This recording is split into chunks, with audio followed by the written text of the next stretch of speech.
Brain Chiro meets the amino acid lady and hypnotherapist. I'm Dr. Seth Wilson-Hume with Activate Brain Clinic and Chiropractic, a functional neurologist. I'm Shelley Jo Wallstrom, certified hypnotherapist, addiction recovery and mental health nutrition coach, specializing in amino acid therapy. And together we're bringing you tips and information on the brain, on nutrition, and emotion. And we're doing it in a fun, educational, and entertaining way to help you feel better now. Happy Halloween! Woo. Yeah! Woo! Guess what I'm gonna be for Halloween? I have a good idea. Okay, what? Guess. A witch. You are so smart. Oh my gosh, he is so smart.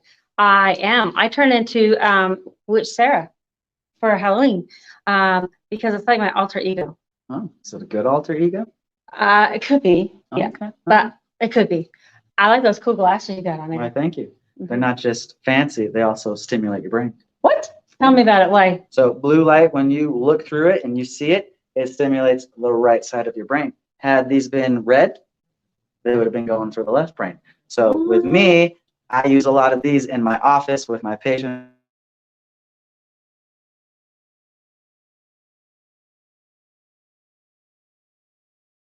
Try to activate things up as they're going through. Wow, that's really cool. I just thought you color coordinated them with your shirt today. They are fashionable, but you know, everything is always brain driven with me. That is really cool. You know, that's a great thing that there's these easy things to just kind of help, right? Mm-hmm. Mm-hmm. It doesn't take a lot to have brain. And you know, I was thinking today about Halloween. I love Halloween. I love to decorate. I love to get dressed up. And when I was younger, I used to watch scary shows. Did you just like scary shows? I've never liked scary Oh shows. gosh, I used to love them. I remember reading scary books outside, you know, in the sunshine, because then they weren't as scary. Not as scary. Not as scary. And you know, it kind of gives you that a little bit of adrenaline rush, like, right, a little panic, a little bit of worry, a little bit of fear. Until I started watching some of those ones that seemed really real. Right. That's kind of when I was like, all right, enough. I think Hocus Pocus 1, now 2, are about as Halloweeny and scary as it goes for me. Mm-hmm. Mm-hmm. Right.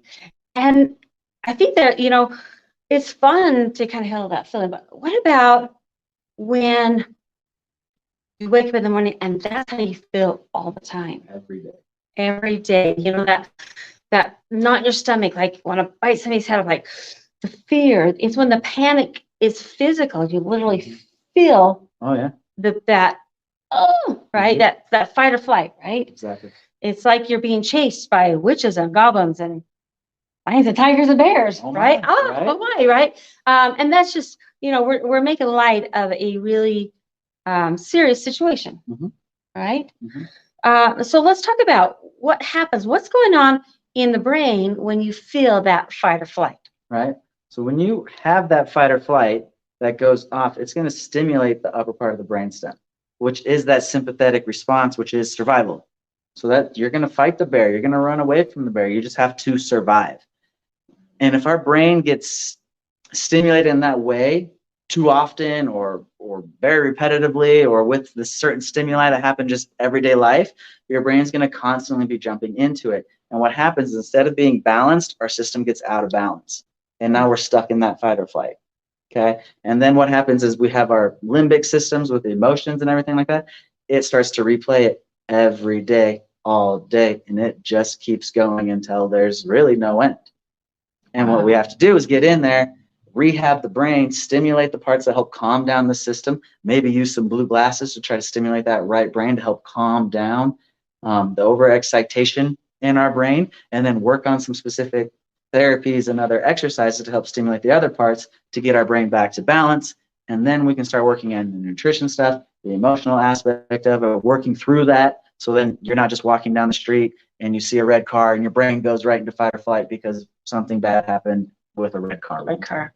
You know, it's kind of crazy how our brain is so connected to those emotions, right? I mean, GABA, that neurotransmitter in the brain, fires and allows your body to relax naturally. That's what GABA does, right? And when GABA is working, it's allowing your body to relax. But when it's not working, for whatever reason, Mhm. it gives us that uptight, overstressed, can't come down, like knot in your stomach, like want to bite your head, somebody's head off. It's when the racing thoughts and the panic goes from in the brain to flooding the body, Physical reaction. right? And there really is a physical response to that. And so different ways to allow yourself to relax. I mean, the first thing is the vagus nerve, right? Oh yeah. I mean, the vagus nerve is amazing. Tell them about the vagus nerve. So the vagus nerve is cranial nerve number 10, comes out of the brainstem and it travels to literally everywhere. It's called the vagus because it's the wanderer. It's the longest nerve. It goes through literally almost the entire body with it. And its job is to help regulate that parasympathetic. It helps with digestion. It helps with regulating heart rate and blood pressure and all these different things that when we're stressed out start to go out of control. We get the racing heart. We get the increased blood pressure. We don't breathe very well. So we constrict our vessel and we start to just get stressed. But if we can stimulate that vagus nerve through gargling is a great one. Using other stimulation, we can use electricity on different parts of the ear to stimulate the auricular branch of that vagus nerve. We can use acupressure beads that you can stick into different parts as well. All these different tools to help stimulate that nerve will help fire off its parasympathetic calming aspect and overall start to calm down and re-regulate the nervous system so we don't have to be so tight and wound up all the time. Tight or stressed, right? Well, and one of the greatest things you said, breathing. I like to give this example is to have put your hand here and put your hand on your tummy and then take a deep breath in, right? And which hand lifts? If it's this one, up top, then it's shallow, right? It's that fight or flight breath. It's very shallow. It causes you to, it makes it worse, right? It makes that anxiety worse. And so it causes you to hyperventilate, right? And it can make you feel like you're having a heart attack when you're having a panic attack. Right, not getting enough oxygen going. Yeah. And so by breathing diaphragmatically down here is what does is it allows that vagus nerve, right? Yeah. And I have a granddaughter who's like 8 months old. And if you've ever seen not a grandbaby, but a baby breathe, how do they breathe? It's belly breath, right? I learned it as alligator breathing. Alligator breathing? Yeah, you watch an alligator, all they do is just whoop. Oh, whoop. I never thought of it that way. I think I'd rather think of my cute grandbaby. That is a better way to think about it. But we all started out breathing in our normal belly breathing. And somewhere in our evolution to standing up and walking, we've forgotten. And stress. And we start breathing up here. I would say it was because maybe when I was a teenager, it was like, I gotta keep my belly stuck in, right? So I pull my breath in so I can keep my belly from sticking out. Stay trim, right? Right? But most people start to breathe up here, and you're not using that diaphragm, which is what calms the body, right? Yeah. I mean, another thing with that, getting it, like making sure that the thoracic spine up top is staying loose with massage, adjustments, or other things like that is another thing too. Because if people get stuck, like their bones and muscles just don't move, it's also going to make it harder to normal breathe. We're going to be stuck like this, and we're going to try to just breathe with as much as we can, but because we don't get enough flexion and extension into our spine, which allows the stomach to move in and out. So important. Just another one. So important. And that's a couple of things that can help you to get out of that panic, that fight or flight, right? Yeah. And then the other thing is nutrition for the brain, right? Brain food is GABA feeds GABA. So GABA is a neurotransmitter. GABA is what feeds it to help it to relax and helps to raise the brain, the neurotransmitters, and allows the body to relax. It's pretty cool. Mine's called, GABA chill, like take a chill pill. That's right. Chill out, right? Very chill pill. It really is. We use them quite often in the office. They're wonderful. They taste good. And you just say, here, chill out. Chill out. Tell your kids, here, chill out, right? Or your teenagers. I know I've had teenagers. You haven't yet. They're getting there. Yeah, I know. It is. So there you go. It's Halloween time.